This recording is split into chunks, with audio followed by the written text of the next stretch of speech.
Hello, everyone. Hello. Thanks for coming out to another one of the monthly talks by Dr. Jackson Crawford. We very much appreciate your support. I would just like to remind you to silence all cell phones. You can get a drink at the bar, but please be respectful. We're in a small space, and the room is limited.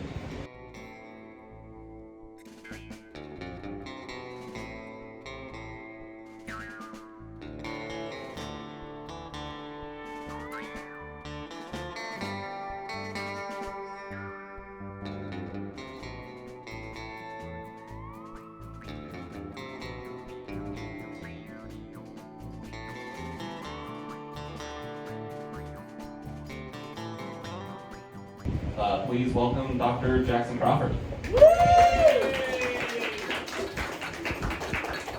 Thank you so much, and thanks as always to me, Krieger, for hosting these monthly talks. Good evening, Loveland. We're going to start off with some traditional story time with Uncle Jack, and then probably after our midway break, we're going to play a few hits off of our new album. Get into a little bit of some different stuff. I can't remember exactly how or why this came up the last time I was here. I recognize some faces in this crowd from last time. Yeah. Last time was tense. It's like, well, my house burned down. It didn't. Yes, I know. I probably would have jumped off a cliff if yeah, life is better since then. The special thing about July was because I didn't have my tripod because it was in a house I couldn't get to. I didn't record it, so you got, me, Peter, after dark. This time the special thing is my dad is here, joined by my father, Craig Crawford. I actually don't get to see him much, so it's kind of a cool privilege to have him around here tonight. I don't remember how or why this came up last time, but our topic for tonight that was suggested then was on Baldur, the Norse god who dies too young. Because of course the thing that's so distinctive about Norse mythology, I think, that people notice so early on is the gods are mortal, right? We know they're going to die. And Jackson cut this from the video part. And if you don't work for the great courses, you acknowledge that that's just a fact that I have no power to change.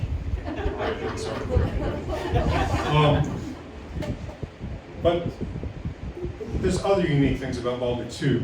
If you look at Norse names, and this is true of men's and women's names alike, although people usually say it's just men's names, there's this R at the end, right? So the hero who slays the dragon, Sigurdur, usually people write it as Sigurd or Sigurd. Or you think of, a hero of a saga like Thorolfur. Typically in a translation or edition, it's just going to be Thorolf, right? We cut off all these R's. But with Baldur, we leave the R on. Why is that? Sometimes people wonder about this. It's because the R is actually part of the root. In most Norse names, the R is a grammatical ending. It means this is the subject of the verb. But some words do actually end in R, and Baldur is a name that actually ends in R. So that's why we don't cut it off. But you will see lots of different insertions there because this looks really awkward to an English-speaking audience usually, right? We have 3 consonants in a row. So typically people throw in an E or U. In modern Icelandic, it's a U. But that is fine. His name is related to the English bold, so presumably just bold one, very nice, typical sort of Norseman's name. And he is also one of the few Norse gods whose name is attested in Germany. In Old High German, in the Mesbook charms, we actually have a fun little ditty from about the 700s in southern Germany, in which Odin, Wotan, and Baldur are riding along on 2 horses, and Baldur's horse breaks a foot, and so Odin has to say a magic spell to reattach the tendons of the foot and get the horse healed up again. Baldur is also, as far as we can tell, basically a silent god.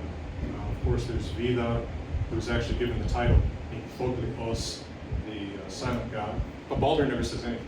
We have no lines attributed to Baldur. He is just he's a figure, he's a presence, but he's not a speaking one.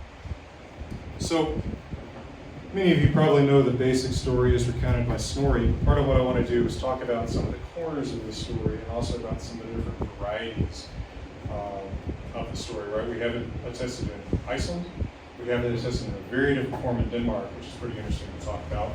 And I am pretty well convinced that there are cognate stories in England and in Finland, which I think shed some light on what's going on with this weird narrative. So, we've talked quite a bit about Odin. He's probably the guy who comes up the most in these talks. And of course, he's married to Frigg, who we talked about quite a bit last time. Now, most of the gods who ever come up and do much actively are, well, they're often Odin's sons. Thor is Odin's son, for example. But they're not Odin's sons with his wife, right? Odin, like Zeus, he is a philanderer. He gets around. He sleeps with women of all different classes and backgrounds, and etc. But Baldur is actually his son with his wife, which is part of the special tragedy of this, because of course, one son with one's wife in the context of medieval nobility, that's your legitimate heir, right? In a sense, when Baldur dies early, what we're seeing is the loss of the natural succession that should follow Odin, right? He should be the one to take over after him, which I guess in a sense he does after Ragnarok. It's unclear if the other brother, who is so involved in the story, is also a son of Frigg, but from the way that the vengeance for Baldur plays out, and I'll talk about this momentarily, they are probably full brothers from both the same parents. And his name is Hobit. Now this name gets abused in translation and edition more than any other name. I have seen this name in 15 different forms, right? People have no idea what to do with this letter or this letter. You know, I've seen, like, my own semi-consistent system usually renders it as this, but I've seen this, I've seen this, I've seen people who think that those are both O's, and so you get something like this, or this, or this. I mean, I've seen 1,000 variations of this name, so who knows what you might have seen it as. But in Old Norse, Baldur, like that O with the tail being pronounced, probably in the Old Norse period, something like someone from northern New Jersey saying Wolfie. At least when they're not suppressing their accent. Like someone I know. But, all right, so Baldur is best known for being beautiful. And the way he's talked about is kind of weird this way. They're very lookist, right? We are going to hear, as soon as a character is introduced, how attractive or how ugly he is. And if he's ugly, we're going to get a lot of details about it, right? You know, we get a bad nose and bad acne or whatever, and his teeth are all falling out. Like, it's going to be, they're going to hammer on it. But if people are good looking, they're just like, oh yeah, you know, it's real handsome. Like, they never describe that. Which is funny, because I guess it kind of allows you to imagine that fitting whatever you want. But the adjectives that are used about Baldur, you know, it's a little bit impressionistic, because in English, you know, just take the first three words that come to mind: beautiful, pretty, handsome.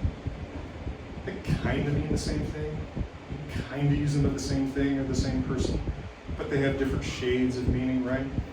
Like, and the same thing in Old Norse, right? There's several different things that can mean, like, attractive. And the way Baldur is described, it really isn't like handsome. It's like beautiful. It's feminine seeming adjectives, which is kind of interesting, right? There's something we're being told that's not quite the masculine warrior ideal that you might expect from like a Thor. It's not being implied that his character is somehow feminine, but there's something unusual about his appearance. He's also described as having white hair and brows, to the point that Snorri in the Prose Edda says that there is a flower called Baldur's eyelash, because it's so white. And based on the flower that this is used for in modern day Iceland, if it's the same flower names tend to migrate between species, is Snow White. So apparently we should picture him as, I hate to say it, but 2024, this is the analogy that probably inescapably leaps to mind, is anime pretty, right? Because apparently those guys have white hair a lot, so I guess it kind of works. But because he's so beautiful, and we are told it is because he's so beautiful, the gods cannot stand the thought of harm coming to Baldur. And so his mother Frigg goes around to everything in all the realms, and she gets every single thing to swear that it will never harm Baldur. Now, this is the first example of many, many, many examples in the story of what I call the dream logic of myth. Because if you can go around to every single thing and say, do you swear not to harm Baldur, and it works, why not say, do you swear not to harm any of us? Right? It doesn't take that much more bread. But this is part of that sort of dream logic that's so persistent in myth. Like, oh, yeah, she just asked for not to harm one of them, when she could have asked not to harm all of them. But a little bit more of dream logic, and actually this is unusual for Norse myth, and I'm going to hopefully remember to talk about where I think this actually comes from and how we get to it, is she talks to inanimate objects and asks them not to harm them. And Norse myth is not notably animist. We don't get a lot of talking stuff. We don't get spirits and trees and rocks and weapons and things like that. That strikes me as very, spoiler alert, this is a sort of isolation, it's very Finnish. Right, if you read the Kalevala, God, it's fun to say Finnish word. If you read the Kalevala, right, everything talks. Right, there's a talking sword that influenced J.R.R. Tolkien's children before. But in Norse myth, it's not very typical. But she goes around, she has all the stones, all the trees, everything. Swear an oath not to harm Baldur. Everything says, of course. No problem. Who would want to harm such a beautiful man? So she comes home satisfied with her work, apparently. But one person who's not satisfied about this is Loki. Loki, it's not stated exactly why he is so unhappy about this. Perhaps it's just jealousy. He's jealous of Baldur's riz. So, there's a word I just learned. I'm going to apply that literally. Baldur, the rizzest of gods. Thank you. That is from Old Norse rizzer. Just add an R and you get Old Norse, right? Modern Icelandic rizzur. Yeah, so maybe Loki's just jealous of his riz. But Loki, who's always causing some kind of trouble, he disguises himself as a woman. And I've noticed something. I've told this story for so long. I listened to myself telling the story a few years ago, and I said that he disguised himself as Fulla, who is Frigg's traditional companion, actually both in Scandinavia and when she's mentioned in Germany. But it's never specifically mentioned who he disguises himself as. He just disguises himself as some woman, because he can shapeshift, apparently, at will. And he goes to Frigg and he says, hey, is it true that every single thing swore that it would never harm Baldur? And this is in the Prose Edda, right? This isn't from the Poetic Edda. This isn't a Testament poetry. But Snorri says that Frigg says, well, yeah, just about everything. But, and then she says, and I'm going to give you this line for a reason, because remember this isn't from a poem.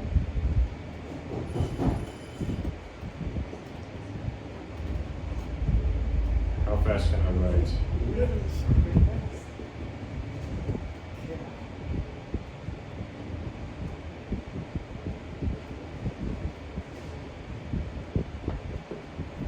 She says, one thing, didn't swear. Vex vivertingur in Fjörður vestan Valhalla. There's a small shoot of a tree that grows west of Valhalla. Which is interesting, right? I mean, like just that right there sounds like the beginning of a poem, and it almost certainly is from a poem, because look at the alliteration, right? So this is Snorri, right? writing in the prose edit. This isn't him. He's not saying that he's quoting a poem, but he clearly has heard a poem about this that he's just not transmitting to us. He's transmitting us the contents without transmitting us the poem. I could wish that he had actually transmitted the poem because I'd like to see it. But it assures us, I think, that he's drawing on something much older. And this little shoot of a tree that grows west of Valhalla. By the way, what is west of Valhalla? I don't know. There's no clear map. I don't know if that means like really or what exactly. But the little shoot of a tree, and the term little shoot of a tree is interesting for this too, is mistletoe. Which in Old Norse, mistletoe. And she says, it seemed to me that it was too young to swear an oath. So here's more myth logic. What? First of all, how is mistletoe, like what does it mean for it to be too young, right? I mean, this is part of how when people make up myth, they never make it sound like myth. You know what I mean? Like, what does that mean? Mistletoe is like younger than hickory? You know what I mean? Like, what is it?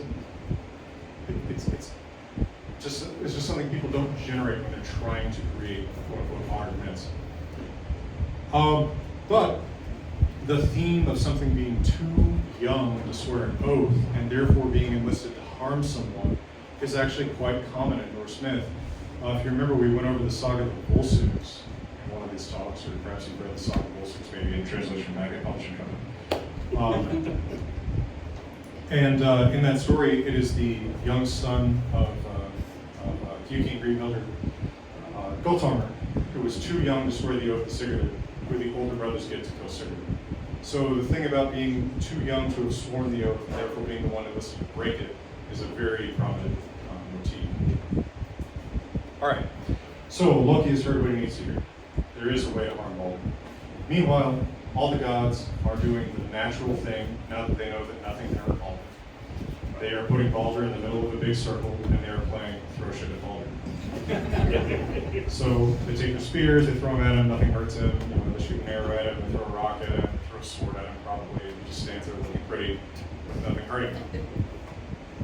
And Loki goes and finds some mistletoe, and he makes a weapon out of it. Now, usually in translation, you're going to hear this as a spear. That's not exactly what it says in Old Norse. Hidden yell with a lot of Old Norse, which I hope is okay. Yes. Okay. The actual Old Norse word Snorri uses is he makes a blunder out of it. Can you see what English word that is? That's wand. So it doesn't sound that weaponish in a way. Like they don't ever talk. It's not as if elsewhere you hear about they swing their wands at each other. It's a weird word in its context. It seems like something that's it's not like this size, right? It's like something Harry Potter would use. But some kind of weapon at any rate. Now, whether you think of it as a spear or whether you think of it as a foot-long wand, perhaps, it's still hard to think of how you make this out of mistletoe if you know what mistletoe is, right? Because if you ever go and you look at, because it grows in like oaks and mesquites and things like that, it's just this little clump of green, right? It'd be hard to make anything out of it. So there's a lot of speculation about why exactly it's mistletoe and whether there's some misunderstanding about what it is. The classical explanation of this is that the story has been transmitted from Iceland where they don't remember what trees are, which is a little bit patronizing toward Icelanders. Iceland, it's true, does not have any trees, but it has some. But the notion being that, they forgot that mistletoe isn't a kind of tree, so it's sort of gradually become a tree. But it's described as a little shoot of a tree earlier, and apparently in a poem. And in the poem Völuspá, a poem about the beginning and end of the world, it's called a great tree rising above the plain. So it does actually not seem to exactly be what we would call mistletoe. So I think a more interesting solution to this problem, I think this is brilliant, see what you think, I don't even think she's published this.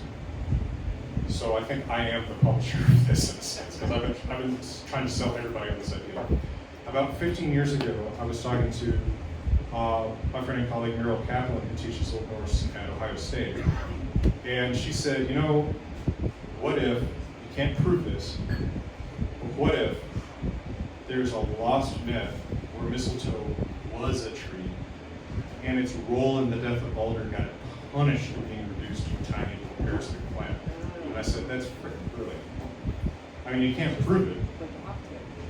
Yeah. It's perfect myth logic, right? I think, I was like, man, that's good. So, all credit to her. I think that's a brilliant solution to this problem. But whatever exactly it is, he makes some kind of missile to throw out of this. And Loki then goes to the circle of gods who are playing Throw Shit at Baldur. And there is one god who is not playing Throw Shit at Baldur. And that is Baldur, his brother, who's blind. So he can't see to throw stuff at Baldur. I mean, what if he throws a spear and he hits Thor? That would be good. So Loki goes up to Baldur and says, oh, Baldur, oh man. Looks like you're having a bummer of a time. Baldur says, yeah. You know, Loki says, well, why aren't you playing Throw Shit at Baldur? He's like, I can't see him. It's like, oh man, I'm sorry.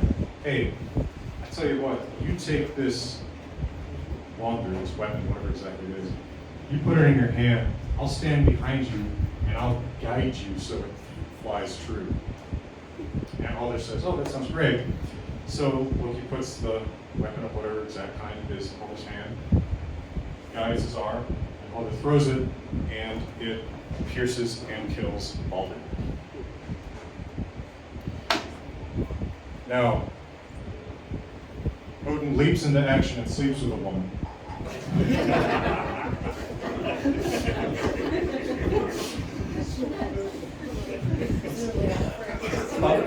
Not Fred, no.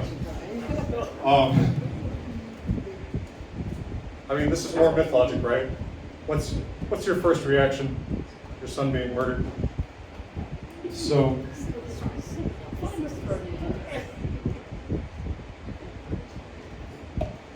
both Snorri in the Prose Edda and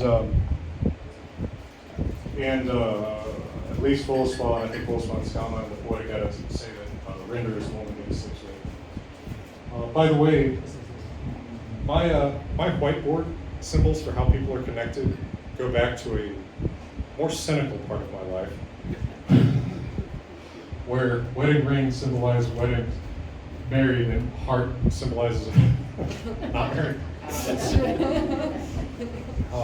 I was admittedly pretty cynical when I came up with this. Things weren't going great, but now it's just a habit. It's not a common occurrence relationship. Anyway, it's true. And she gives birth, apparently immediately, to a son named Voli. And Voli, while he's still 1 night old, swears that he will never wash his hands nor comb his hair until he has killed. Who's the natural person? Baldur. Not Loki. Baldur. Yeah. Now, I grant you this is weird. I think there's reasons behind this.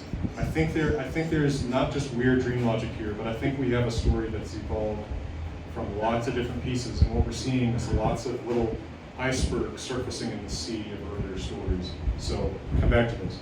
But yeah, even so, because this doesn't even really make sense from a Norse perspective, right? Because yes, Baldur is what Norse law codes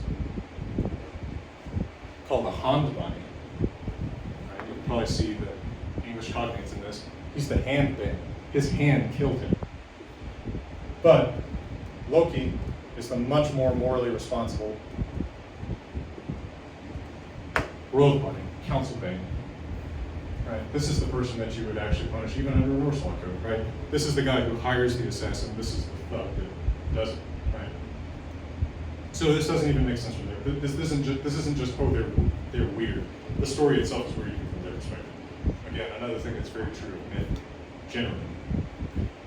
So Voli kills Baldur. That's Odin's solution to this.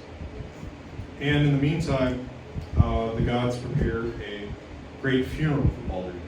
Now, this is not a typical Norse funeral, but it has influenced modern ideas about what a Viking funeral is. In fact, typically when people say, I want a Viking funeral in Lake Loveland or something, they're thinking of Baldur's funeral, more or less. And at this funeral, Baldur is laid out on his ship with wealth piled underneath him. All the gods are there, and his wife is there. By the way, his wife is named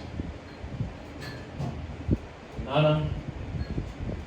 Which sometimes people say it doesn't sound like a very Norse name. I mean, I don't know. I think it's a fairly common nursery word kind of formation. Sounds a little close. Huh? It sounds a little close there. Close to what? Like a little close to Norse a little bit for me. Oh, sure. Just a little bit of that tainted there. It's a name kind of like Carl, where people are like, seriously? It's like, yeah, that's a Norse name too. It's like, yeah, Nana. Well, Nana is so overcome with her grief at the sight of her dead husband, she dies. And the gods decide, well, we've already got a funeral pyre going, throw her on. That's almost verbatim from the process. But once Baldur and his wife and all this treasure are piled up on the boat, they want to push the boat out. It's mounted on rollers, right? They'll roll it down these tree trunks down to the water. It's actually not clear what body of water this is supposed to be, but they're going to roll it down. But it's too heavy now, it's too laden. And the gods are weaker than their enemies, so they have to actually summon one of their own enemies to push Baldur's boat into the sea, whichever sea, again, this is supposed to be. And the individual they summon to come and do this, there must be some deeper significance behind this individual. Is named Hirokin, and she is she's one of the Jotun women, right? One of the enemies of the gods. Usually this is translated giant, but I've never liked that word because they're the same size as the gods. She shows up riding a wolf, using snakes as reins, and she rides up on her wolf to the ship. She dismounts. Odin gets some of his Einherjar, some of his warriors from Baldur to take care of the wolf, but they can't control it, so they wind up killing him. And she pushes the ship into the sea. Now, I say there must be some deeper significance to her because she is depicted extremely clearly on picture stone from the monument in southern Sweden called, why am I blanking on this? It will occur to me when I don't need it. There's a big runic monument in southern Sweden called, they just found another piece of it a couple of years ago. But there's actually a very, very clear depiction of her from the Viking Age picture stone. The stone itself doesn't have runes on it, but it's part of a monument that does. This woman sitting on a wolf with snakes in her hands running into its mouth. It's pretty, right? I mean, it's rock and roll. No, but it's interesting, right? Like that detail. I think there was more to this story. Maybe in this poem that he doesn't copy for us. This is something more about her. Meanwhile, Thor, of course, is at the funeral. Thor is so upset that Thor's he's just contorted with rage that there's a Jotun woman here, right? These are the god's enemies. What is she doing here at the funeral? This beautiful man. And as he steps forward toward the flame, the flaming ship pyre, he has his hammer Mjolnir, and he's going to, I might as well not cap these pens or I'm writing so much stuff, but he's going to vigya the funeral pyre. Now this verb means to hallow, to bless, very strongly associated with Thor. At least half a dozen runestones contain the words, may Thor vigya. Sometimes specifically, may Thor vigya this tomb, or may he vigya these runes, something like that. But also when he brings his goats back to life, because his hammer has the limited ability to resurrect but only goats. It says that's canon. He will Vigya the goats. So he steps forward to Vigya the flame, and in front of his feet runs a dwarf. And I always remember the dwarf's name because this just means color. And I wrote my dissertation on color in Old Norse, so it sticks out to me. But this little dwarf named Color Victor runs in front of Thor's feet, and he's so mad he just kicks the dwarf into the fire.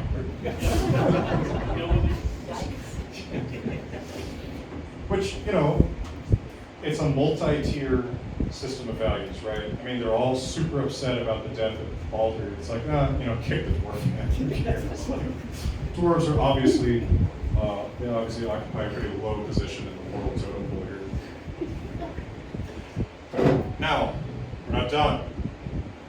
Baldur's burned up at sea, but here's a little bit more dream logic. Because how exactly does this work? Odin still wants him back. Now he's in hell. Right? He's in hell because he didn't die in battle.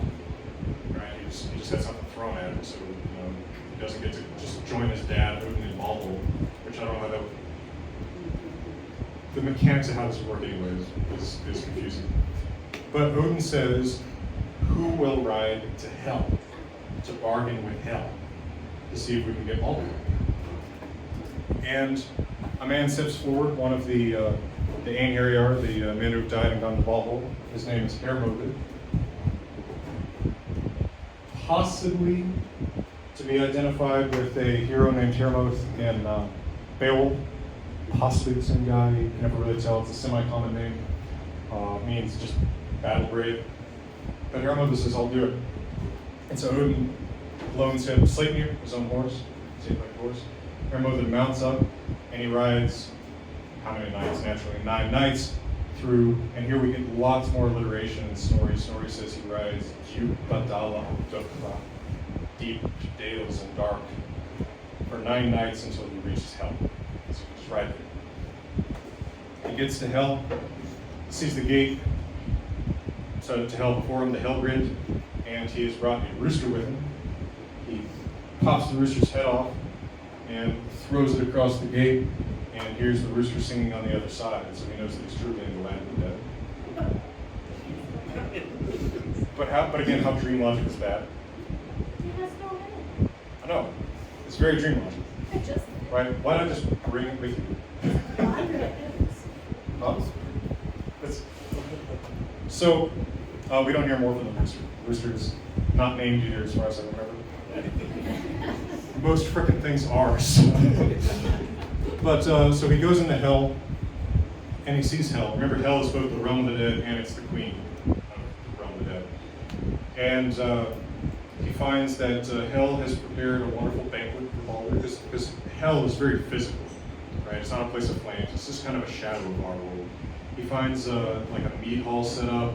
They have comfortable straw strewn on the benches. They're drinking good mead. They're eating good food. And there's Baldur and Nanna at the table. So, they're fully part of the land of the dead now. But Hermod says, what will it take? What can the gods do to get Baldur back from hell? And Hell, woman, says, I will send him back.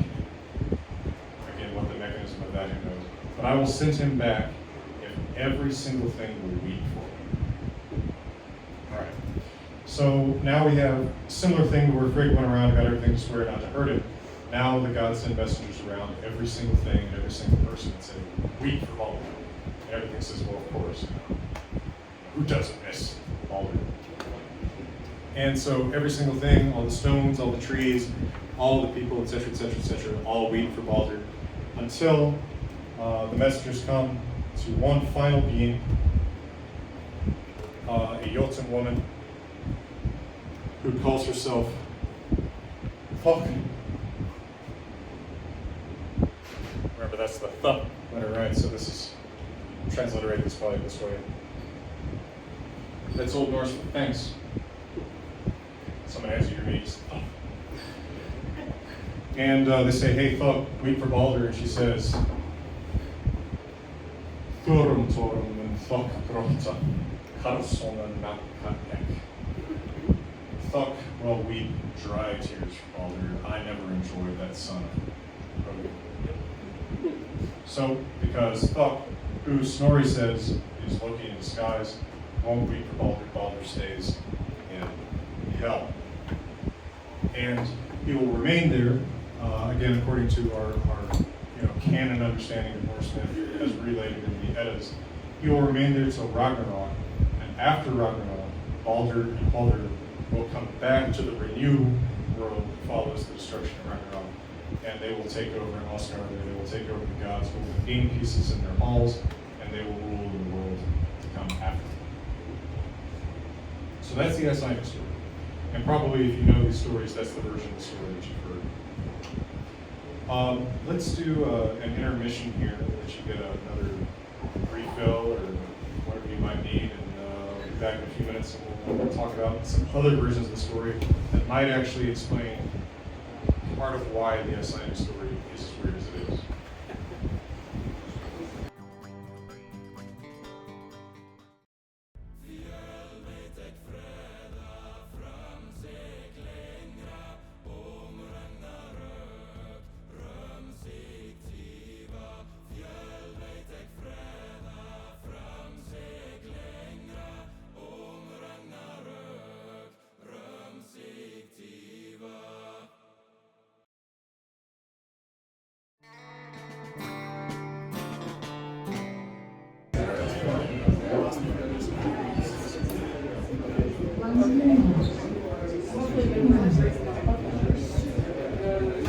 Right, here's something off our new album.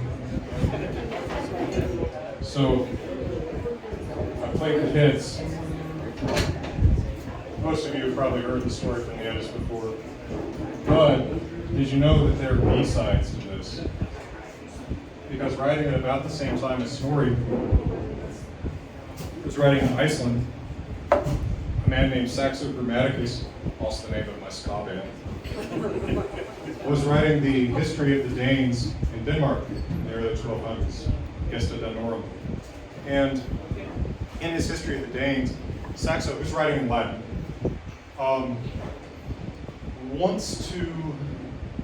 he does relay some Old Norse myth, but he wants to dignify it from a medieval Christian perspective. He doesn't want to tell you these are gods. He says these are people that either wickedly pretend to be gods or that other people foolishly believe to be gods. So he's always kind of like whacking you on the wrist with that, like, I didn't say God. Except sometimes he slips up and does. But the way he tells the story, and remember, he's writing about the same time as Snorri, so about 200 years after the conversion of Christianity. So not only was the story probably being passed down in different ways in Iceland and in Denmark, but also we've had a lot of time for the story to be, changed. I don't really like the word distorted because, we have the story we have.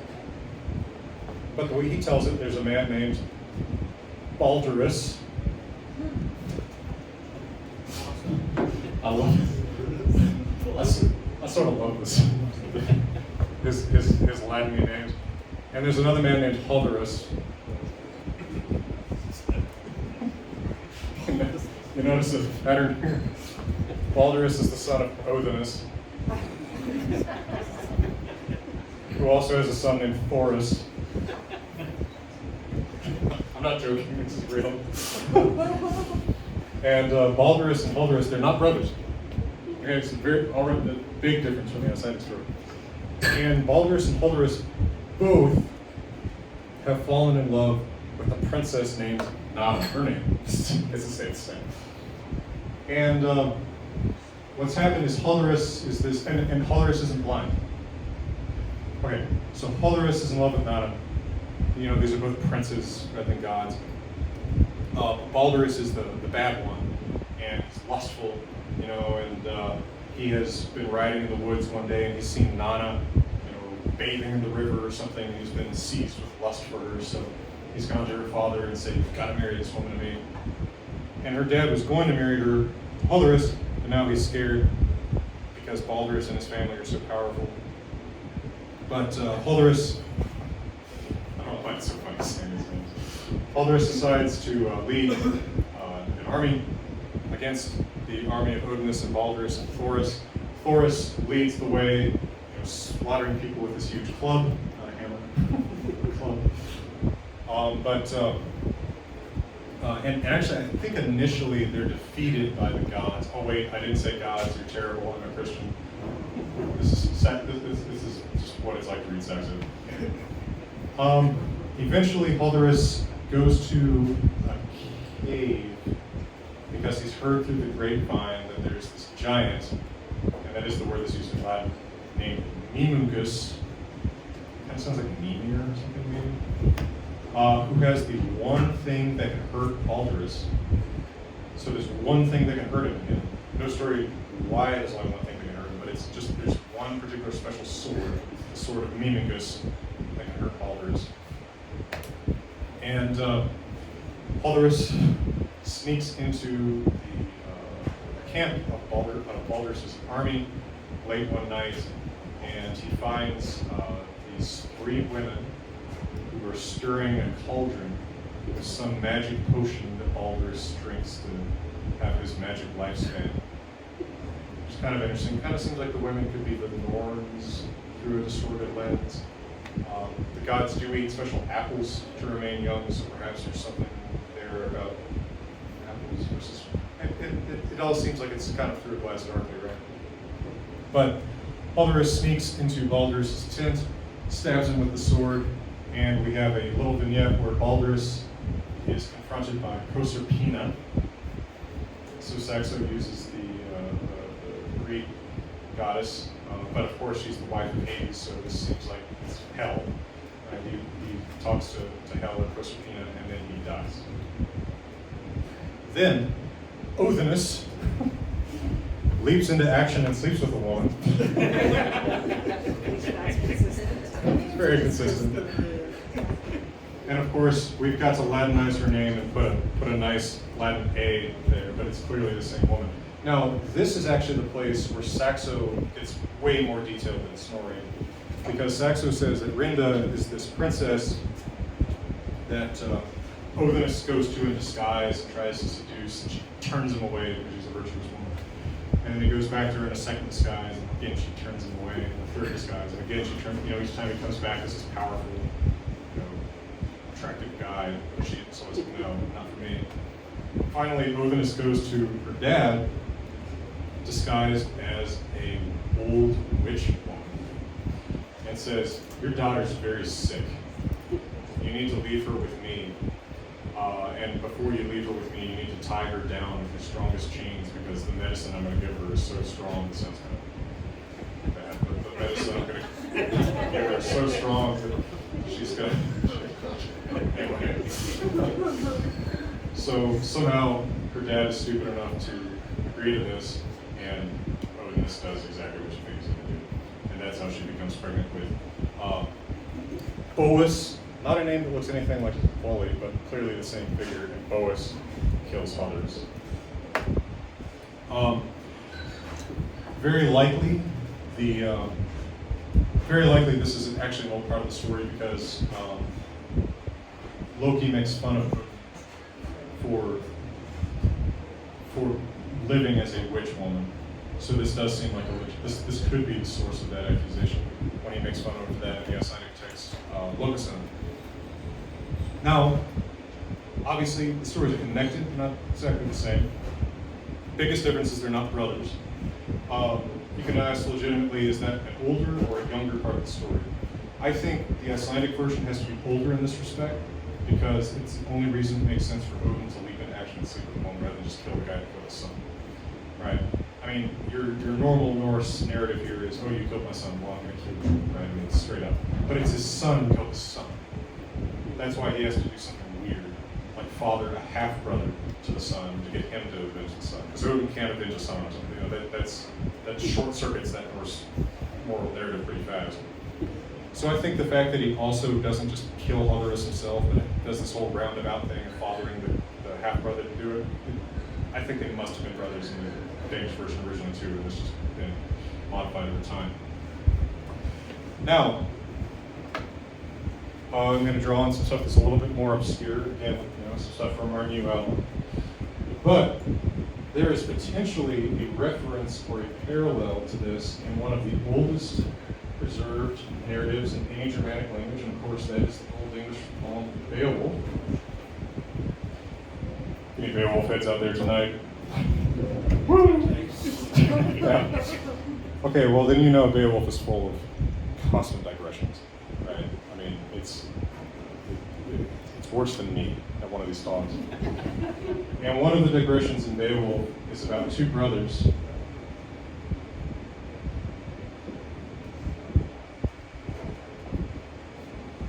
who are named in Old English Hæthcyn and Heribald. Now, Hæthcyn and Heribald go out hunting. I think maybe they're target shooting. But anyway, they have bows and arrows. And Hæthcyn accidentally shoots his brother Heribald with an arrow and kills him. And the Beowulf poet dwells on this because the father of the two boys has such a hard time knowing what to do, because how do I avenge a son on a son?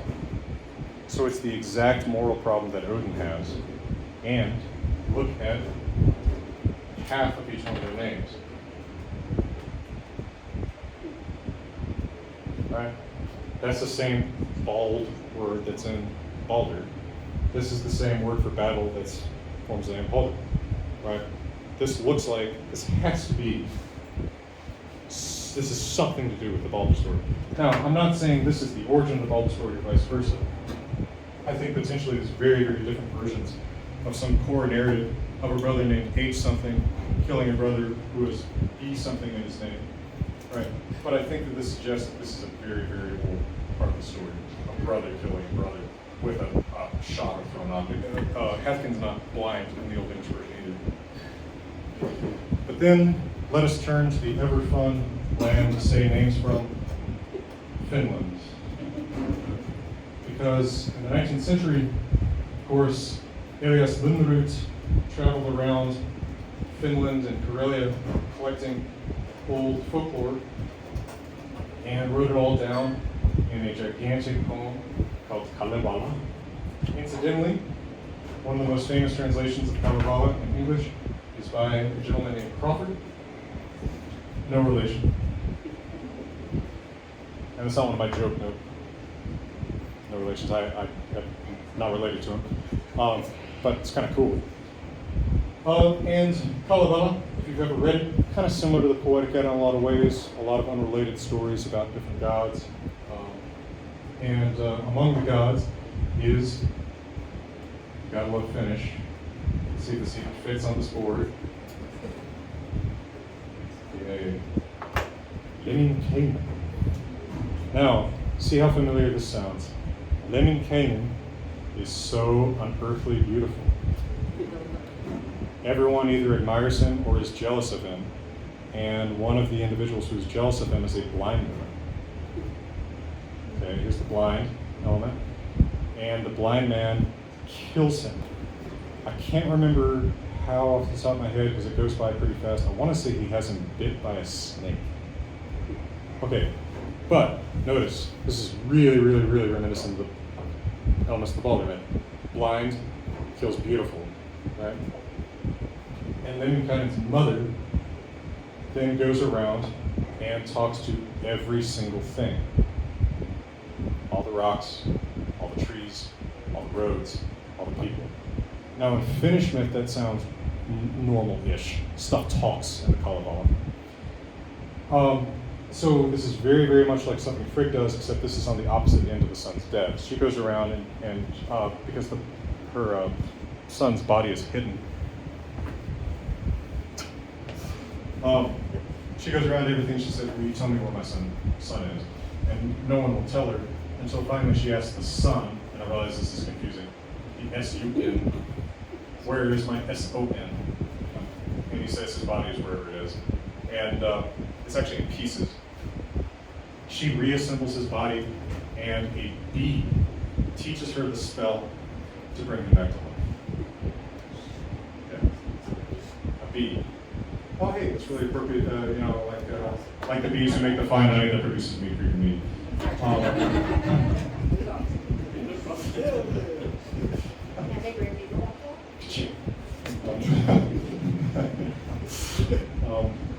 Yeah, this meat brings people back to life, sure, right? Yeah. Offered not valid in Colorado. But, okay, look at the Beowulf myth. Look at the brother accidentally killing the brother, and the names. Then look at the Finnish myth, talking to every single thing, the blind and the beautiful element. I think what's happened is you have an early Germanic myth, something about two full brothers, because that's the tragedy of it. One of them kills the other, maybe deliberately, like in the Danish tradition, maybe accidentally, like in the Icelandic tradition, tricked by someone like a Loki figure. So you have that core myth, and then you have a Finnish myth of a blind individual, maybe probably not the brother, killing a beautiful individual, and the mother either, for whatever reason, on whatever side of the son's death, talking to every living thing and not letting think about it. And I think what you're seeing in both the Icelandic and the Danish text in different ways is that Germanic myth and that Finnish myth have just blended together in different ways, right? So potentially, for example, in the Icelandic myth, we have a little bit of a stronger Germanic element with them being brothers. Maybe in the Danish story, we're seeing a little bit more something from the Finnish where they're rivals. But I think that's exactly what you're seeing. And I think that it's a reminder when you can look at something like Snorri's fairly polished looking story in the Prose Edda, and you can still see these little islands of source material out there, these little suggestions that this came from somewhere else and got blended later, then probably any given myth is made of exactly those pieces. We're just lucky to see a lot more of those pieces here. But it's also a reminder, and I think this is interesting, we so often talk about, those of you who watch my YouTube channel, we just had a very interesting discussion with Dr. Johan Schalin about all of the loanwords from Scandinavian languages into Finnish. Because Finnish is not related to Swedish, Norwegian, Danish, etc. It's from a different language family. There's a lot of loanwords. And I think people tend to emphasize how much Finnish is borrowed from those neighboring languages.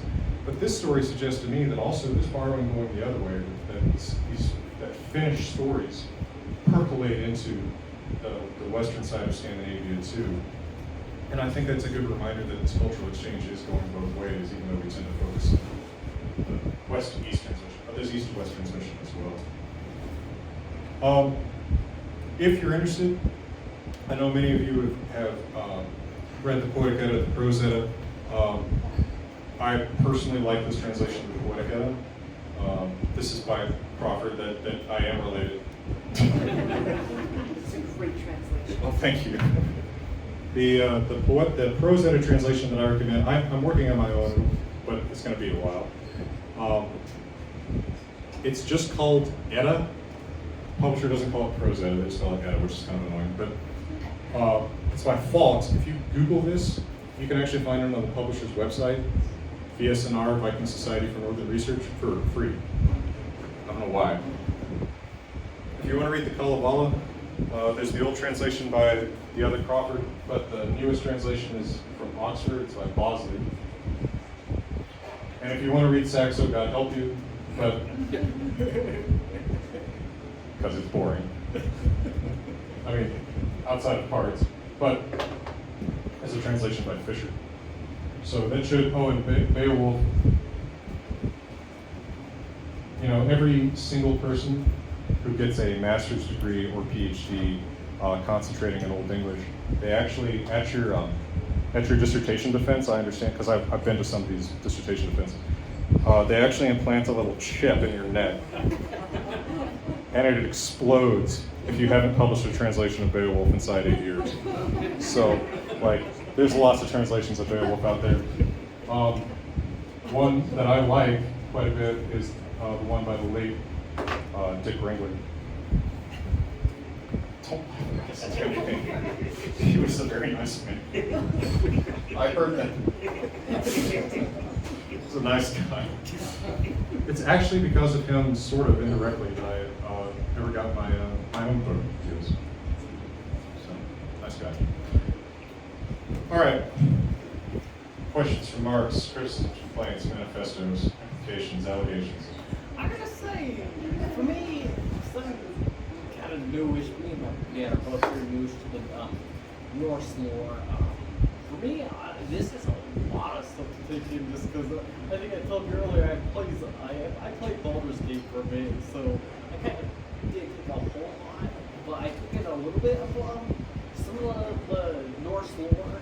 But just seeing this now, this is like for me, it's more of this is a major eye opener for me. Like this is something that I don't have any books of yours that I could check out. They're all back there. Perfect. I'm also in the tradition of me and Krieger Talks, I will do a little trivia giveaway here in a minute. So, Okay. yeah, if you can answer some weird questions. Of course, actually, as you were pointing out, a central reference to the story is made every time Odin is in a quote-unquote wisdom contest. It's really a trivia contest. Because there's the poem Baldur, the small but poetic Edda, and then there's a riddle contest in the saga Herborg Hedr, which we talked about in one of these lectures, where Odin wins by asking the unanswerable question, What's Mavti Odin? Bye, Dr. Crawford.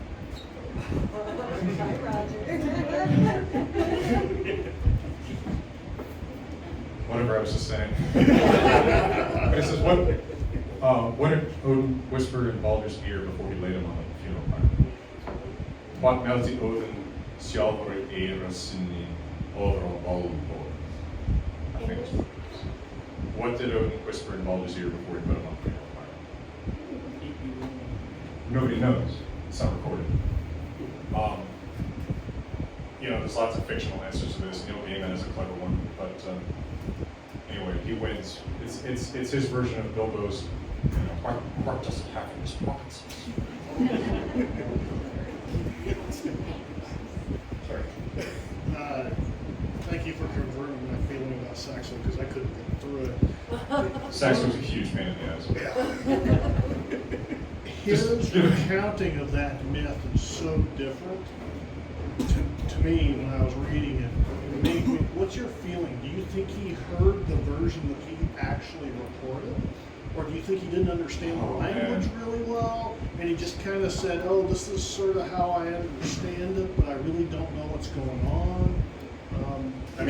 It makes even less sense than your normal dream logic. No, you're so right. I mean, you opened such a can of worms with this. I mean, for one thing, like, there's the interesting question about whether, and I think this is not to be ignored. In the 1200s, are Danish and Icelandic the same language? Because he says some of his informants are Icelandic. Does he understand everything they say? Because Icelandic and Norwegian are clearly the same language at this stage. But when we start seeing the earliest manuscripts in Old Danish, where I'm thinking like the Codex Homiensis in the mid-1300s, like that's a different language. I wonder how much he understood of his Icelandic informants. And I wonder if part of what's going on is that he's heard some Danish stories, because he reports these as really Danes, right? But is this somewhat tempered by some Icelandic story that he's heard, and is that where he's getting some of the names? Or are the names being passed down in Danish tradition the same way? Is he trying to turn it in, is he changing things to moralize? Because every paragraph has a moral, right? I mean, when Baldur watches Nana bathe, like we get less about him actually doing that than like now. Men should not watch women bathe. Now. Well, I mean. To be fair, you shouldn't even look at yourself bathing at that time. Yeah, well, look, I mean, I shouldn't speak because I've never been naked, but I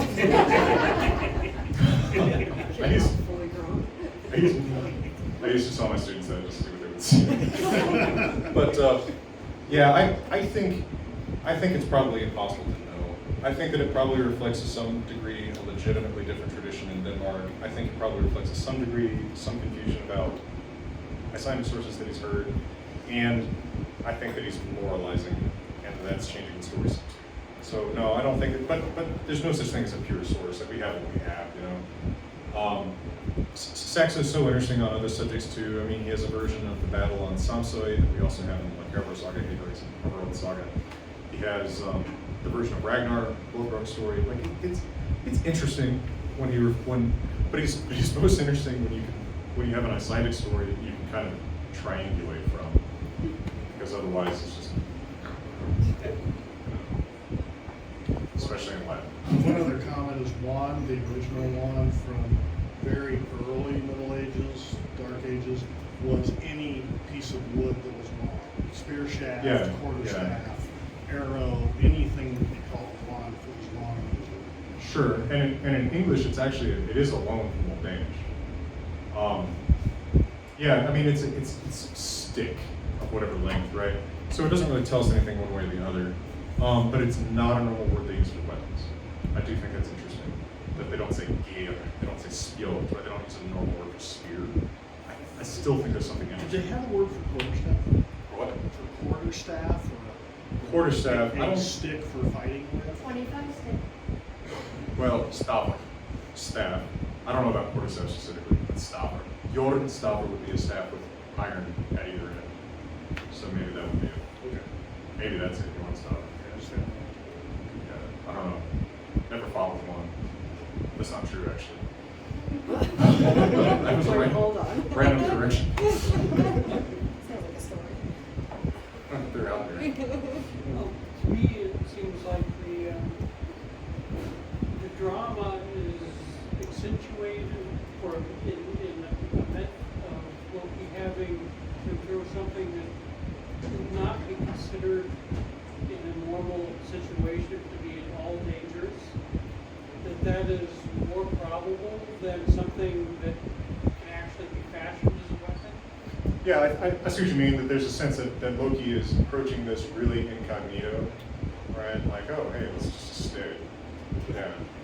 I think it's possible. And there may be a parallel in Gjalpur's saga where Odin asks a hero to sacrifice his king to him, and he says, here's a stick. It will just look like a stick to him until you throw it and then it will turn into a spear. He doesn't use the word longer there. He uses, I think he says Baldur, which is just like tree line. But, or does he say stick, which is like stick? But it's not longer. But that's, yeah, I think it's potentially right. Like it's very incognito. Look, he's very sneaky. So wand wasn't used like mage wand. No, I think that the whole image of wizards with wands is kind of a 19th century thing. Yeah. I mean, I don't know what you guys are supposed to. I'm old school. I'm too hipster for a wand. Yeah, I'm only culture book spells. Beowulf and Tolkien Beowulf as a translation, or sorry, Tolkien as a translation of Beowulf. Yeah, he had the chip. Oh, In yeah. fact, he had two ships because he translated that twice. Do you have an opinion on that? Huh? Do you have an opinion on that? Because that's something what I've read. No, if I read every translation of Beowulf, I could never get anything else done. No, I know people like it. I've never checked it out myself. I actually, God, this felt like a way to run out of town, but I don't love Tolkien as a translator. I said it. He's too old-fashioned. He wants to make it sound old, and he's too willing to obscure the original text. But it's pretty. And as an original writer, you can be very initiative. So, some of my best friends are Tolkien. I guess, is there like, so between the names of like Baldur, Arabelle, and the other one, is there a process that could come up, or at least as sort of as how words change through time, so where you can see both of these, or at least where you Oh, yeah. timelines? Yeah, I mean, you're speaking my language as a word here. This is the direct cognate of Baldur. This is the direct cognate of Baldur. Okay. It's just compounded with something else. So this is just like war bold. This is battle type. Okay, but so the But it's the same. inside of- It's the same root that's in. because most names are compounds. Most names are two elements, right? You're not just wolf. You're Thor wolf. You're not just battle. You're battle. It's actually a very common one to say in Ghost Country. Yeah. I should do a whole one of these on names. So you said Beowulf's got a lot of digressions in it. I have read Beowulf in like a few years. Are there similar to this examples where like some digression of Beowulf is tied to a myth either directly or indirectly? Absolutely, there's a digression in Beowulf that's the earliest instantiation in writing of the Volsung mythos. So the Saga of the Volsungs, Beowulf translation by Haggard Publishing. Amazing. Like actually, yeah. So Beowulf's also got the Plain of Finnsburg, which is referenced other places. It's got oh man, it mentions Wayland, the smith. Beowulf is just a mine of real allusions to other dreams. So is that like the Anglo-Saxon version of like the Iliad and stuff? So I know like the Iliad and Odyssey, they always say like, well, they say like random things will be brought up and be like, this is a reference to some random Yeah, story. yeah. It is like it in that way. I mean, you could write 100,000 words about like, is the Beowulf like the Iliad? I would probably say no, but yeah, in that sense, sure. Anybody? Right. So you said Hirokin, if I said that correctly, did not take vengeance for her wolf being killed. Is there more to that story? Did she- Probably.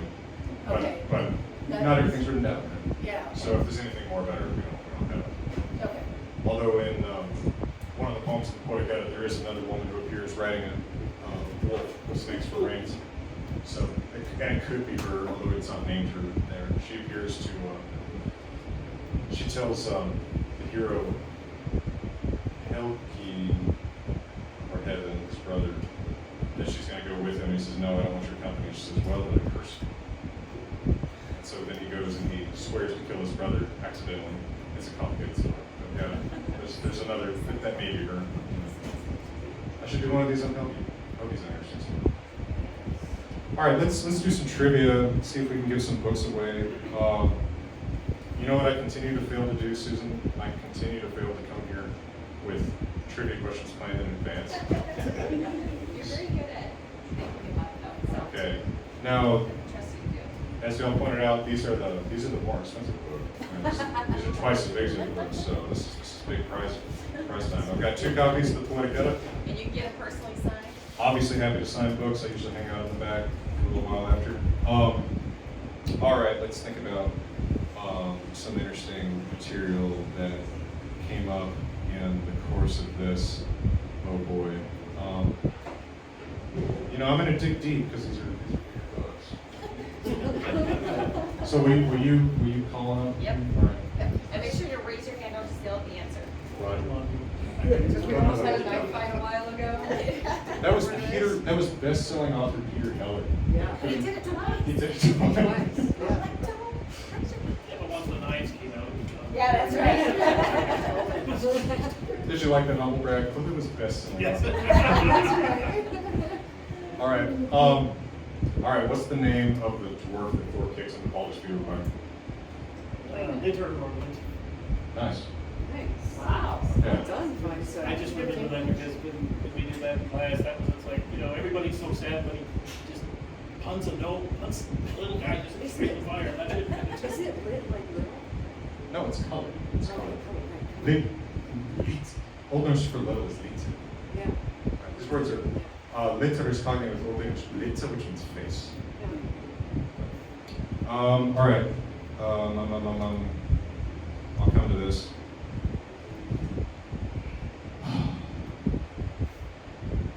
Okay.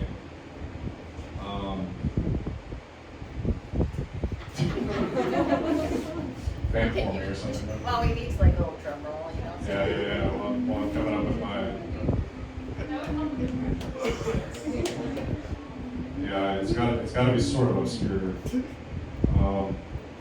Okay. Who?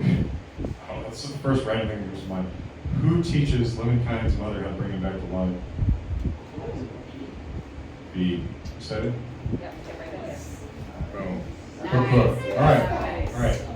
Hey, really appreciate y'all coming. It's always fun to do these. I just turned 39.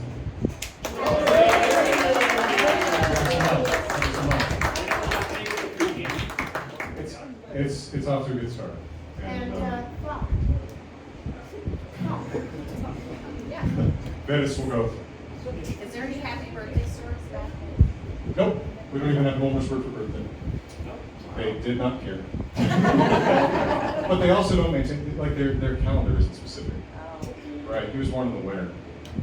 5 years into the reign of someone's, they don't keep track of stuff. Well, happy birthday. Thanks so much. All right, all the best.